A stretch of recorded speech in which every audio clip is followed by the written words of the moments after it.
مرة ثانية بتكريت، وهالمرة من داخل مجمع بيتي السكني. هم نسوي عصرونية وهم نشوفكم الأجواء الحلوة والنظافة والترتيب. وراح أبلش أول شيء الأجنحة، تجي مقرمشة وعليها الصوص، وهسه نذوقها بسم الله. حلوة وطيبة ما شاء الله، والصوص مالتهم هم كلش طيب. الصوص طبعا يجي هواي قوامه ثخين، والأجنحة هي طيبة ما شاء الله، بس الحجم يعني متوسط، ما نقول صغير، متوسط. ها شباب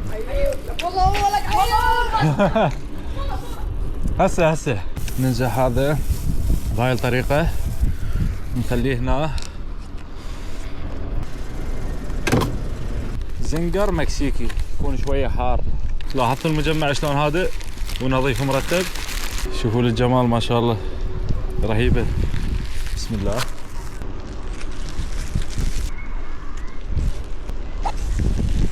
رهيب هذا الزنجر، كلش طيب ما شاء الله، والحجم مالتها زين مقارنة بالسعر. سعرها بس 5000 أو 5 ونص هيك شي.